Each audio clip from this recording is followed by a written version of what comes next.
Ça là, on ne compte pas ça. Et arrive, lorsqu'on organise les élections, arrive Claude Kombila. Donc Claude Kombila devient le dernier des responsables. Quand bien même que je ne sais pas qui qu'on a mis tout récemment là, mais je sais que le dernier c'est Claude.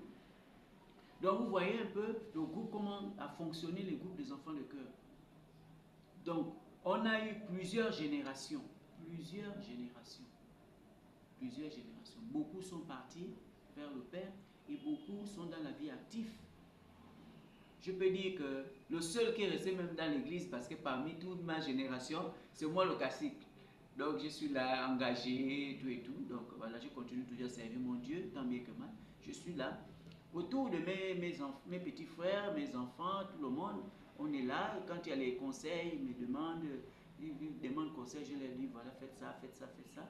Donc voilà un peu ce qui concerne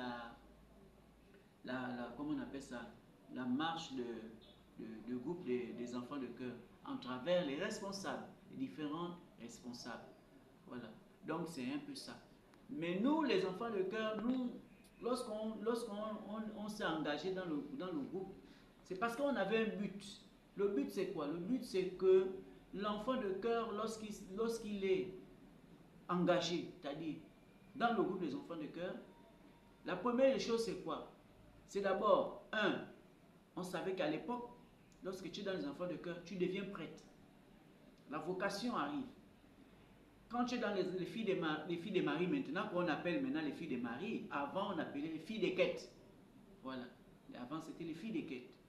Mais quand tu es dans les filles de Marie, la vocation aussi peut aussi arriver, doit arriver. En travers les groupes là, on avait des prêtres et on avait des religieuses. Mais maintenant, actuellement, ce n'est plus le cas. Parce que beaucoup d'entre eux viennent là, c'est juste le service, le buzz. La preuve en est que lorsqu'on sanctionne un enfant de cœur, actuel maintenant, il s'en fout. Mais nous, à notre époque, lorsqu'on te disait que tu es sanctionné, si tu n'as rien fait, c'est-à-dire que pour toi, tu trouves que quand on t'a sanctionné, c'est la mort. Pour toi, c'est la mort. Et pire encore, lorsqu'il y avait les grandes solennités, par exemple la Noël, la Pâque et les autres solennités. Pour nous, on trouvait ça que si on n'est pas à cette messe-là, non, qu'on te sanctionne, non, c'est que tu n'es pas quelqu'un. Mais actuellement, maintenant, lorsqu'on sanctionne un enfant que tu ne sais pas tel messe, l'autre, ils s'en foutent parce qu'ils viennent là seulement parce que c'est comme ça. Ou bien peut-être qu'il a la catéchèse, on lui dit rentre dans un groupe, engage-toi et tout et tout. Non, or que ce n'est pas ça le but. Le but pour nous, notre but premier, c'est de sensibiliser nos enfants, de leur orienter. De leur orienter c'est-à-dire orienter dans la voie de la vocation, c'est-à-dire d'être prêtre, d'être religieux. Et puis beaucoup d'entre nous, et dans nos familles, les familles aussi de nos frères là, beaucoup d'entre eux, quand ils viennent de chez eux, beaucoup sont un peu, vous voyez, les enfants qui sont un peu debout, la tête un peu debout, et puis les gens qui sont têtus et tout ça là. Mais quand ils arrivent dans le groupe des enfants de cœur, on essaie quand même de sensibiliser et on donne les conseils, on fait changer l'enfant.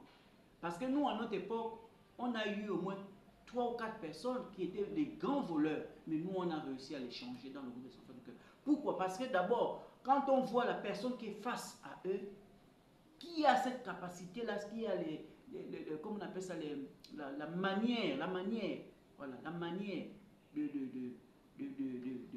sensibiliser les enfants, l'enfant change, complètement l'enfant change. Voilà, c'est ça notre but. Et quand les parents nous confient les enfants dans le groupe des enfants de cœur, c'est pour que, parce qu'on doit les changer. On doit les changer. Les parents doivent avoir au moins un résultat. Et puis quand on a les enfants de cœur, on doit apprendre. Ce n'est pas qu'on a un enfant de cœur, on n'apprend pas, on doit apprendre. L'enfant de cœur doit être intelligent. L'enfant de cœur, c'est ça le but de l'enfant de cœur. C'est pas venir faire, m'as-tu vu, je suis moi, je suis là. Non. Voilà. C'est pourquoi aujourd'hui, à l'anticiper de la solennité, la fête de notre saint patron, donc Tarcissus, C'est pourquoi j'ai eu à faire cette vidéo-là. Pour ceux-là qui ne connaissent pas les enfants de cœur, qui ne connaissent pas le fonctionnement des enfants de cœur, et pour qu'au moins ils essayent aussi de comprendre c'est quoi l'enfant de cœur. Voilà, donc pour terminer, je remercie à mes fans, à mes abonnés, à tous ceux qui me suivent, quoi. Donc je les remercie de m'avoir écouté, de me suivre. Voilà, de me suivre. Et je vous dis merci, merci pour votre patience et à bientôt pour une prochaine vidéo.